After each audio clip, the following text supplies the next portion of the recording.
I didn't leave my husband because of a lipstick stain on a collar. I didn't leave him because he gambled away our savings, or because he raised a hand to me. If I were to tell a stranger in a coffee shop why I walked out on a 20-year marriage, they might look at me with confusion, waiting for the punchline, waiting for the violence or the scandal. But there was no scandal.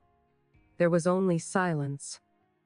A silence so thick and pervasive that it eventually filled my lungs like water, drowning me while I was standing right in the middle of our custom-renovated kitchen in Seattle, chopping vegetables for a man who hadn't really looked at me in a decade. My name is Megan. I am 45 years old, and for a very long time, I was a ghost. The realization didn't hit me like a lightning bolt. It was more like the slow, relentless erosion of a coastline. You don't notice the cliff receding until one day you step out for a breath of fresh air and realize there is no ground left beneath your feet. It started, I think, about 8 years ago. Mark was, and is, a successful man. He's a partner at a structural engineering firm downtown.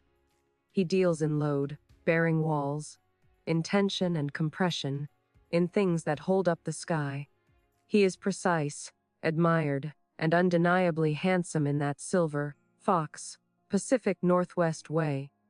Always in a North Face jacket or a tailored suit, always capable. On paper, we were the golden couple. We had the house in Queen Anne with the view of the Space Needle, the daughter in a good university on the East Coast, the dinner parties where everyone laughed at his jokes. But inside that house, I was slowly becoming invisible. The incident that woke me up happened on a Tuesday in November. It was raining, the kind of gray, relentless Seattle drizzle that seeps into your bones. I had found a lump. It was small, hard, and terrifying. I had gone to the doctor alone because Mark had a critical meeting. I sat in the sterile room, wearing that humiliating paper gown, shivering not from cold but from a primal fear that whispered, "This is it." They did a biopsy. The doctor, a kind woman with tired eyes, told me I'd have results in 48 hours. She asked if I had someone waiting for me in the lobby. I said yes. I lied. When I got to the car, my hands were shaking so badly I couldn't put the key in the ignition. I called Mark. I needed to hear his voice. I needed him to say, "I'm coming home," or "I love you," or even just, "Are you okay?" He answered on the second ring. "Megan, I can't talk right now. The client is breathing down my neck about the schematic for the stadium project." "Is it urgent?" "I just finished at the doctor," I said, my voice sounding thin and foreign to my own ears. "They did a biopsy, Mark." "I'm scared." There was a pause. For a second, I thought he was processing it. Then I heard the shuffling of papers and his voice, muffled, as if he had turned away from the phone. "Yeah, look. Just text me the details, okay? We can talk about it tonight. I really have to go." The line went dead. I sat in that parking garage for an hour. I cried until my throat burned, but then the tears stopped. They were replaced by a cold, sharp clarity. It wasn't that he didn't care. It was that I didn't register as a priority. I was a background process on his computer. Something running quietly to keep the system stable, but never the main event. When he came home that night, he didn't ask. He walked in, loosened his tie, poured himself a scotch, and started talking about the incompetence of his junior associates. I stood at the kitchen island, feeling the soreness in my chest where the needle had gone in. and I waited. I waited for 5 minutes. 10. Finally, during a lull in his monologue about concrete grades, I said, "Mark, the biopsy." He looked up, blinking as if he'd forgotten I was in the room. "Oh, right. What did they say?" "I have to wait 2 days." "Well," he said, taking a sip of "I'm sure it's nothing. You're healthy. You worry too much, Meg. You always have." Then he looked at the stove. "Is that the pot roast? I'm starving." That was the moment the love didn't just die, it evaporated. It wasn't hate that replaced it. It was a profound, hollow disappointment. I looked at this man, this successful, charming, intelligent man, and I realized he was emotionally stunted. He had hollowed me out to build his own pedestal. I served him dinner. I poured his wine. I asked about his day. I played the part of the good wife one last time. But in my head, I had already packed my bags. The biopsy came back benign 2 days later. Mark's reaction was a casual, "See? I told you." Drama for nothing. He didn't hug me. He didn't see the terror that had been eating me alive. He just saw that the inconvenience was over. That was the beginning of my quiet rebellion. I realized that if I left him immediately, with a scream and a slam of the door, he would spin the narrative. He would be the victim. The hard-working husband whose crazy, hormonal wife abandoned him during a stressful quarter. He would get all the sympathy. Our friends would look at me with pity and judgment. "Poor Mark," they would say. "Megan just couldn't handle his success." I didn't want to just leave. I wanted to be free.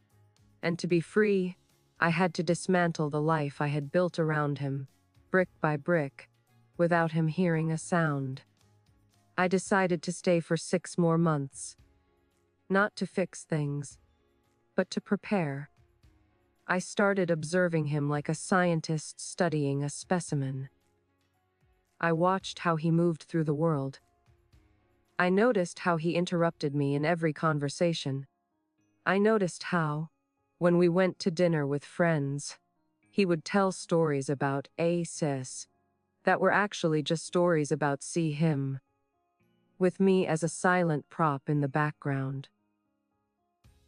We decided to go to Maui this year. He'd tell our friends, ignoring the fact that I had begged for a trip to Europe for our 20th anniversary. "Megan loves the beach. I hate the beach. I burn easily, and I hate sitting still in the heat. I love museums. I love history. I love rain. But Mark loves the beach." So, loved the beach. I stopped correcting him. I stopped fighting for my preference in movies, food, or vacation spots. I became the perfect mirror, reflecting exactly what he wanted to see. It was an act of espionage.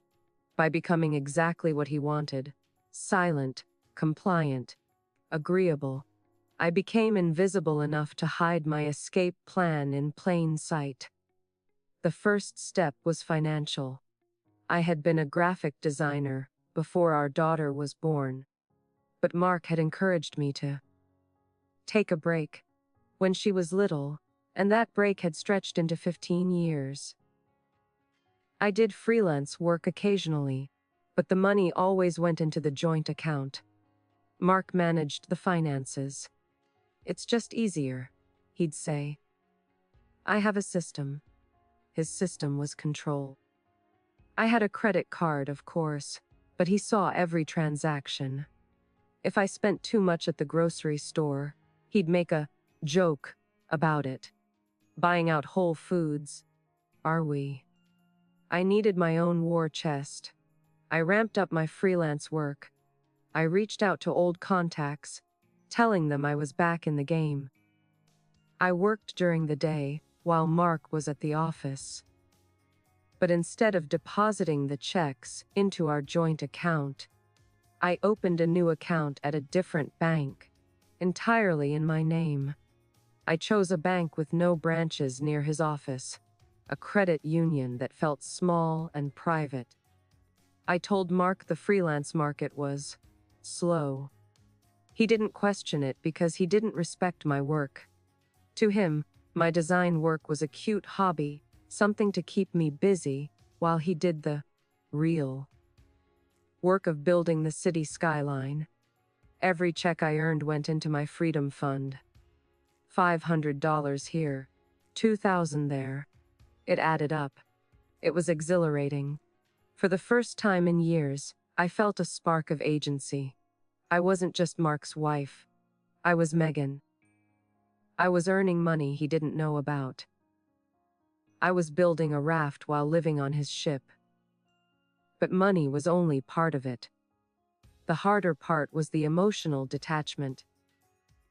I had to learn to look at him and feel nothing. There is a specific kind of pain in sleeping next to someone who makes you feel lonely. I would lie awake at night, listening to the rain against the window, listening to his rhythmic breathing, and I would visualize a wall. A thick, glass wall rising up between us. I could see him, but he couldn't touch me. One evening, we were at a gala for the Architecture Association. It was a black tie event. I wore a navy blue dress that Mark had picked out. "It's elegant," he had said. Understated. "You don't want to look too flashy." I looked like a politician's wife. Bland, respectable, decorative. We were standing in a circle with his partners and their wives. The conversation turned to passions and hobbies. One of the wives, a vibrant woman named Sarah, who ran a bakery, asked me, "Megan, didn't you used to do graphic design? Are you still doing that?" Before I could answer, Mark laughed. He wrapped an arm around my waist. A gesture of ownership, not affection. "Oh, Megan dabbles," he said, smiling that charismatic smile. "She makes little flyers for the PTA and birthday cards. It keeps her busy, keeps her out of trouble." The group chuckled politely. I felt the blood drain from my face. I had just finished a complete rebranding package for a tech startup in Bellevue. I had billed them $6,000. My work was sharp, modern, and in demand. And here he was, reducing me to a bored housewife with a glue stick. In the past, I would have shrunk. I would have felt ashamed. But that night, the glass wall was up. I smiled. A tight, bright smile.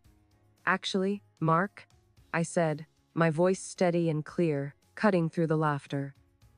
"I just finished a corporate rebranding for a software firm. They seem to think my dabbling is worth quite a bit." The silence was immediate. Mark's hand stiffened on my waist.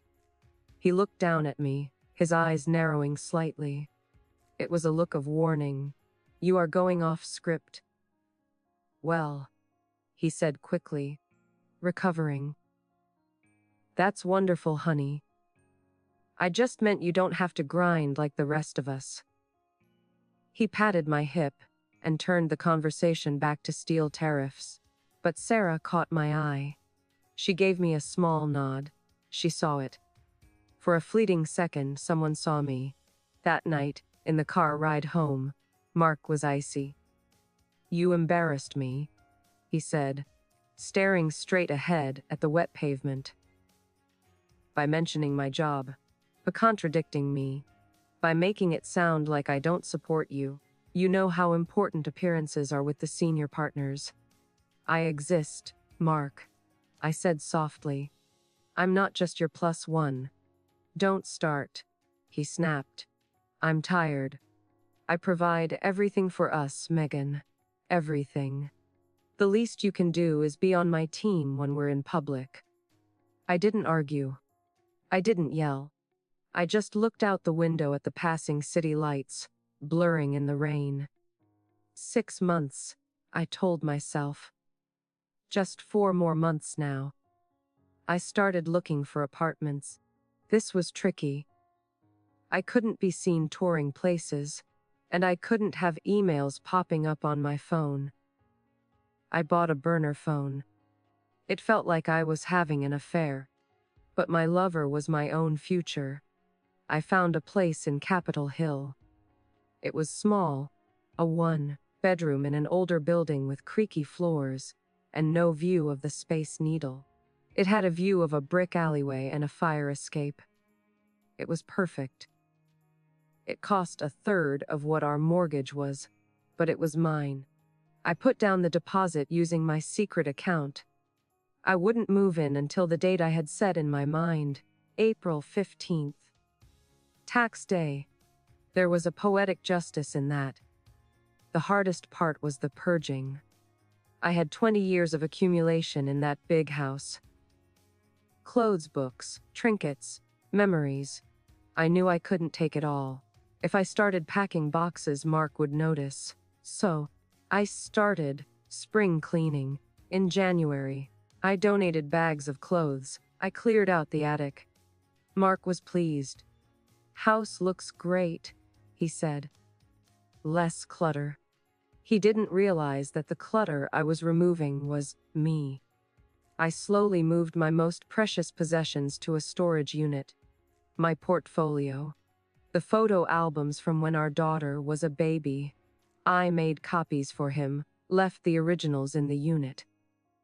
My grandmother's jewelry. I did it 1 item at a time, hiding them in my gym bag or the trunk of the car. By March, the house was actually looking stark. It was beautiful, like a magazine spread, but it was devoid of the warmth I had tried to inject into it for years. It was becoming the cold, structural masterpiece Mark had always wanted. I was erasing myself, and he didn't even notice. He was too busy winning an award for a skyscraper in Dubai. April arrived with a burst of cherry blossoms and deceptive sunshine. The date was set. April 15th. I had planned the logistics down to the minute. But I wanted one final act. I wanted to leave him with a memory that would haunt him. Not because it was cruel, but because it was perfect. Mark's 50th birthday was on April 10th. He wanted a party. Of course, he wanted a party. He wanted to celebrate himself, surrounded by people who admired him. He gave me a list of caterers, a list of wines, and a guest list of 60 people. "Make it classy," he said. "None of that kitschy stuff. I want a jazz trio. And get the good champagne." I organized the perfect party. I hired the best trio in the city. I ordered cases of Veuve Clicquot. I curated a menu of hors d'oeuvres that were miniature works of art. I worked tirelessly for 3 weeks. Mark watched me running around, making calls, confirming florists, and he was satisfied. He interpreted my frantic energy as devotion. He thought I was running myself ragged to please him, as I always had. "You're doing a great job, Meg," he said 2 days before the party, patting my shoulder as he walked past me to watch the game. "I knew I could count on you." The night of the party, the house was glowing. Candles flickered on every surface. The jazz band played soft, smoky tunes in the corner of the living room. The guests, his colleagues, clients, and our friends, who were really his audience, filled the space with laughter and the clinking of expensive glass. I wore a silver dress. I looked striking. I moved through the room, playing the hostess, accepting compliments on the food, on the house, on my husband. "Mark is so lucky to have you," one of the partners said, raising his glass.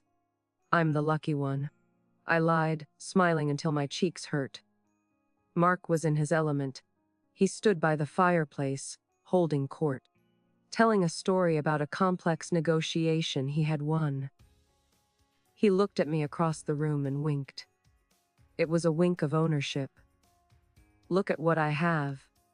Look at how well my life runs. I felt a profound sadness then. Not for me, but for him. He had no idea that the woman standing across the room, the woman he had slept beside for 2 decades, was already gone. He was winking at a hologram. At 10:00 p.m., I went to the kitchen to check on the dessert service. I stood there for a moment, listening to the hum of the party. This was it.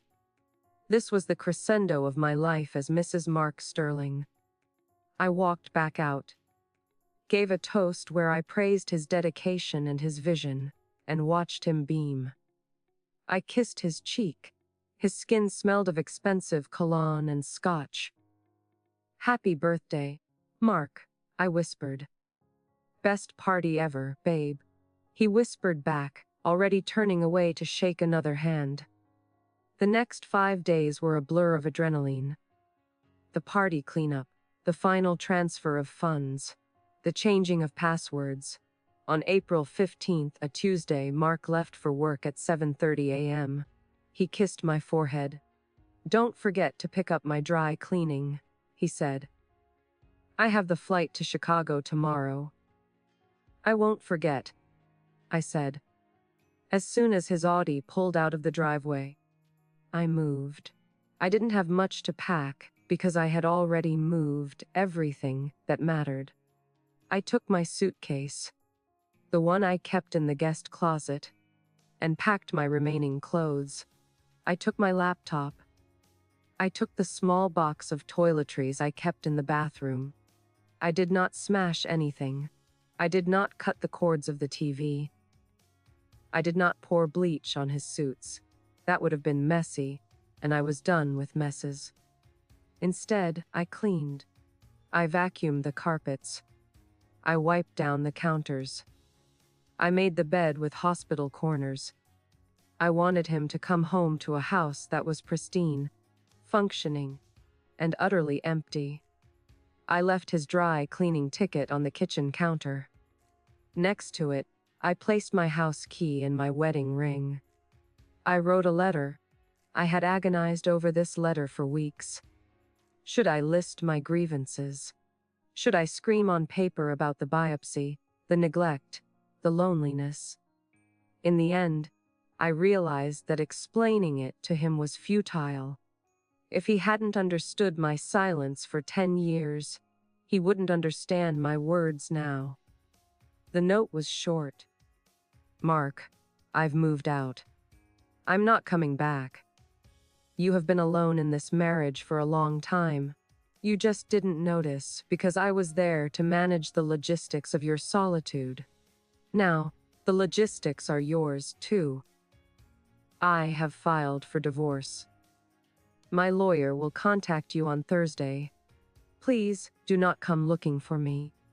I need to find out who I am when I'm not being your shadow." Wah. Megan.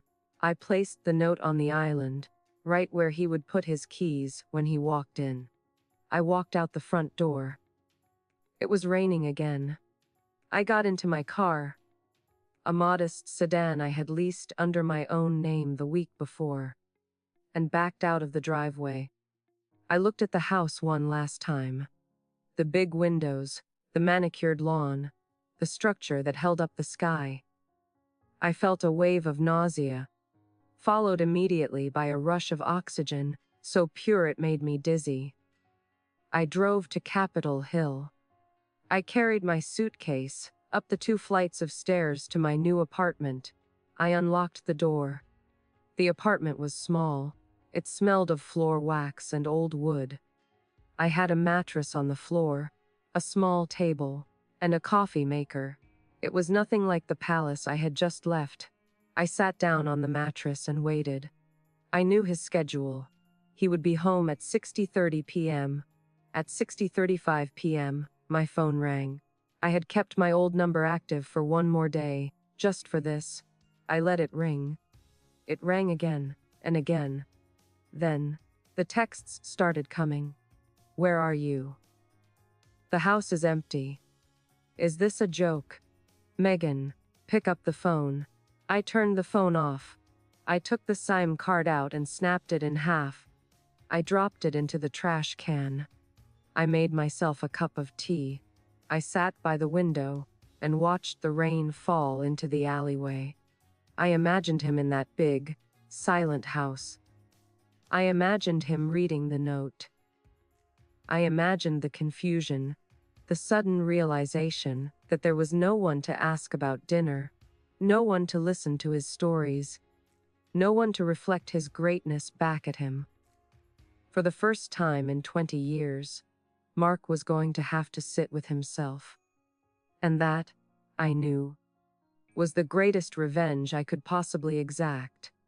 The first month was a strange mix of euphoria and terror. I had expected to feel lonely, but what I felt was a profound sense of decompression. It was like taking off a corset I'd been wearing for a decade. My body literally changed. The tension headaches I'd had for years disappeared. My shoulders dropped 3 inches. I found a job at a boutique design agency in Fremont. It wasn't the high-powered corporate world, but it was creative, vibrant, and filled with people who looked me in the eye when I spoke. I introduced myself as Megan, just Megan, not Mark's wife, not the architect's partner.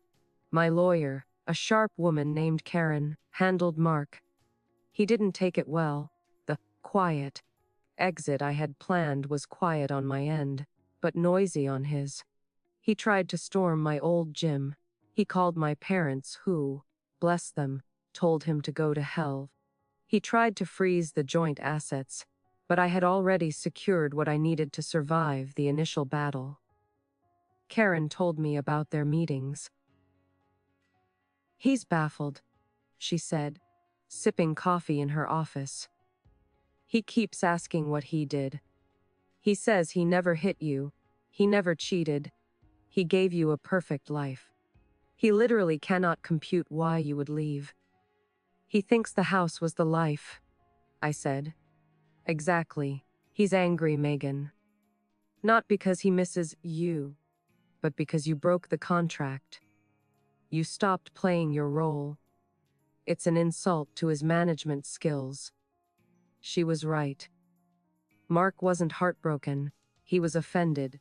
One afternoon, about 3 months after I left, I ran into a mutual friend, Jessica, at Pike Place Market. I tried to duck behind a flower stall, but she saw me. Megan, she gasped, rushing over. She looked at me as if I were a ghost, or perhaps a fugitive. Jessica, I said, bracing myself. We've all been so shocked, she said, eyes wide. Mark is, well, he's a mess. He's telling everyone you had a nervous breakdown, that you're having a midlife crisis. I'm sure he is, I said calmly. It's easier than admitting the truth. He says you're living in a dump, she whispered, leaning in. That you're throwing your life away. I looked at Jessica. She was wearing a coat that probably cost more than my car. She looked tired. Her eyes were darting around, worried about who might see us. I'm happier than I've been in 20 years, Jessica, I said. And it's not a dump, it's my home. She pulled back, confused by my lack of shame. But don't you miss it? The trips, the parties? No, I said, and I meant it. I don't miss being an audience member in my own life. I walked away with a bunch of tulips in my hand, feeling light.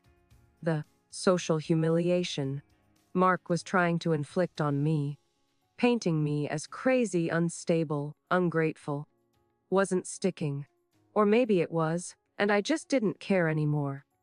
His narrative had no power over me here, in the rain, among the tourists and the fishmongers. The divorce proceedings were clinical. Mark fought over money, of course. He fought over the value of the house. He fought over the retirement accounts. He tried to use financial bullying to force me back, or at least to punish me. But I had the documentation. I had the records of my freelance income that he had dismissed. I had the emails where he belittled my contributions.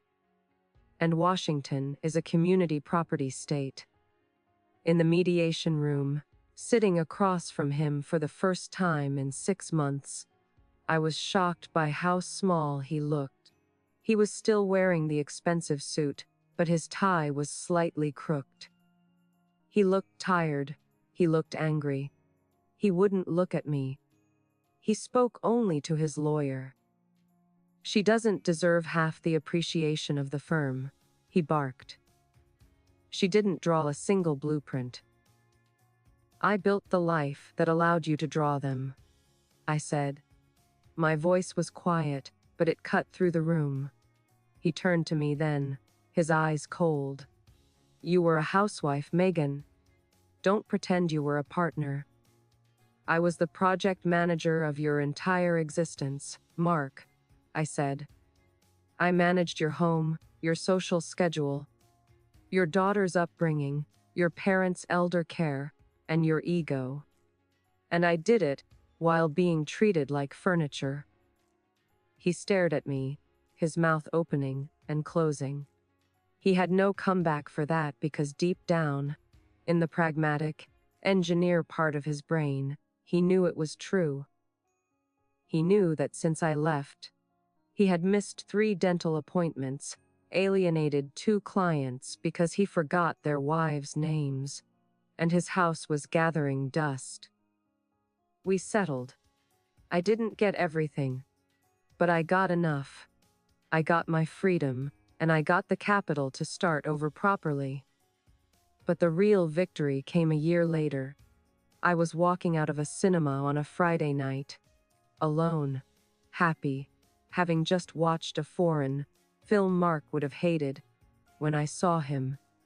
He was with a woman. She was younger, maybe early 30s. Very beautiful, very polished. She was listening to him talk, nodding enthusiastically, hanging on his every word. I watched them from the shadows of the marquee. Mark looked exhausted. He was performing. I could see the strain in his jaw, the way he checked his watch while she was speaking. He was doing the same routine, telling the same stories, building the same pedestal. But he looked older.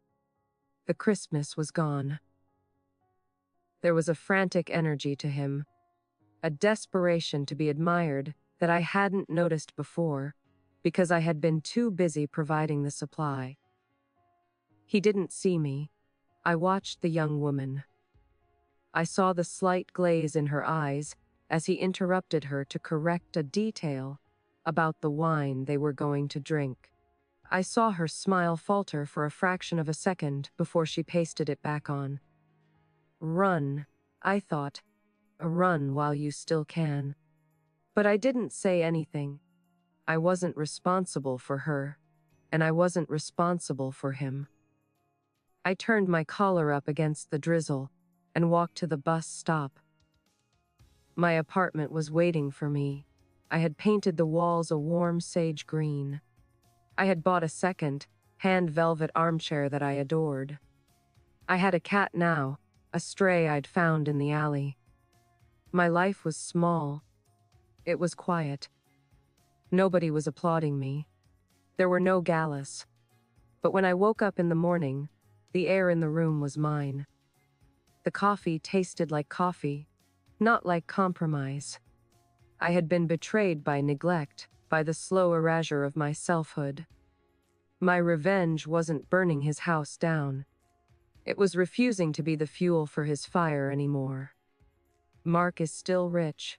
He's still successful. He probably tells his new girlfriend that his ex-wife was a psycho who couldn't handle his brilliance.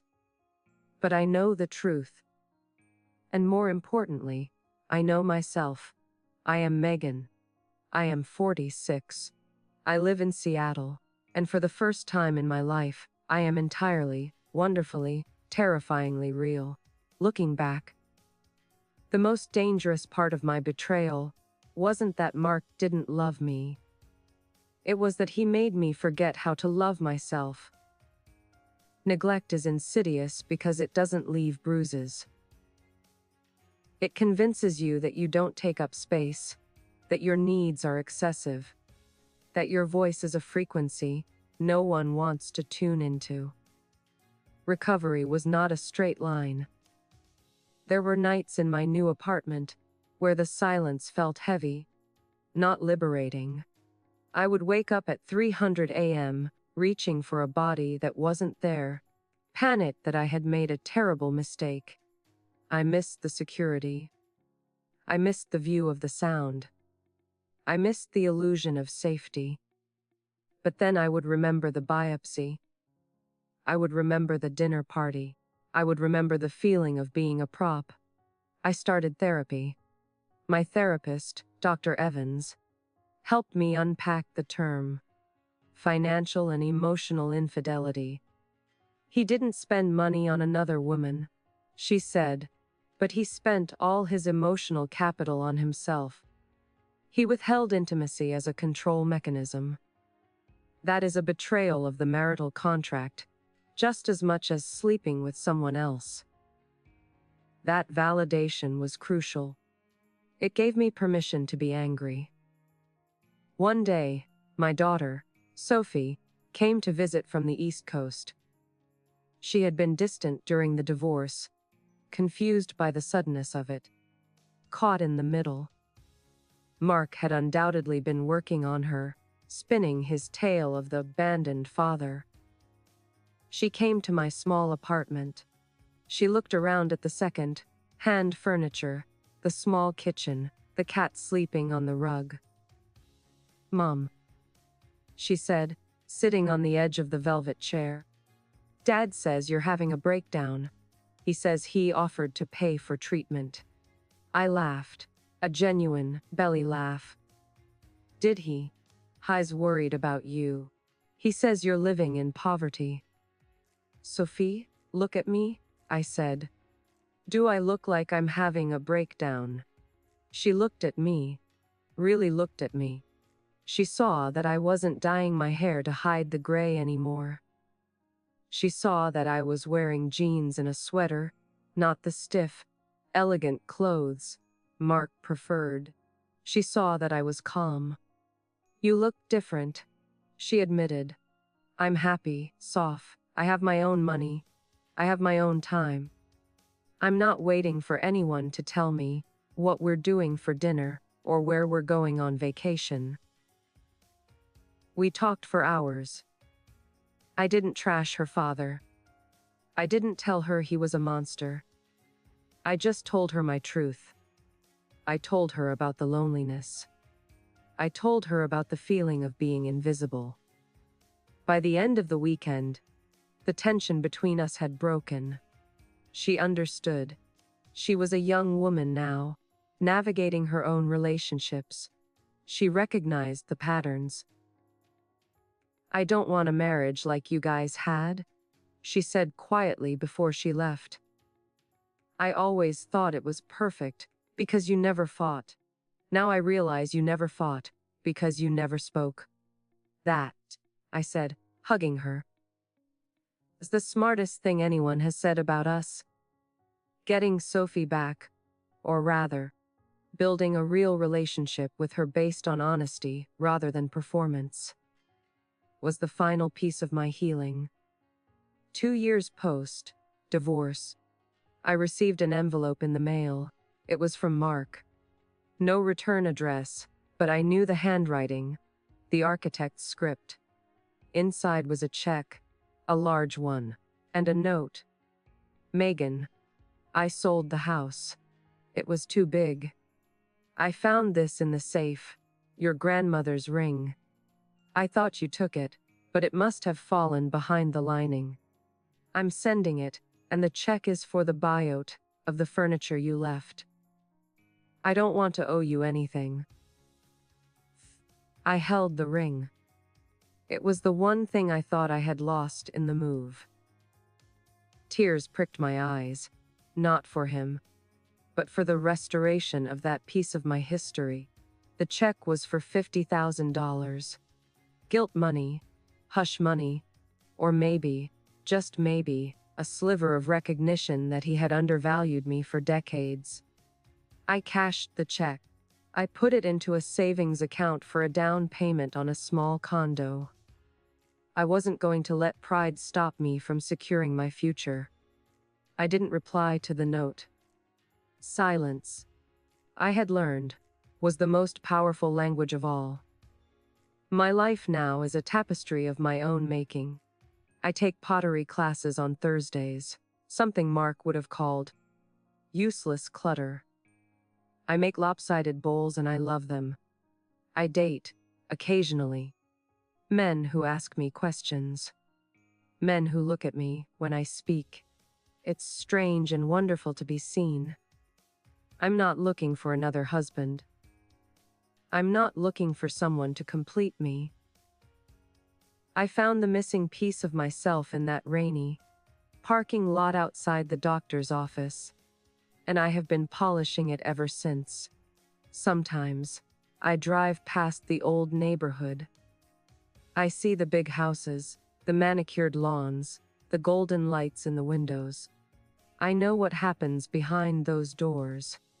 I know the silence that can fester in beautiful rooms, and I drive on, back to my noisy, messy, vibrant neighborhood, grateful for every drop of rain that falls on my own roof, on my own terms. The door to that life is closed, and the sound of it closing was the sweetest music I have ever heard.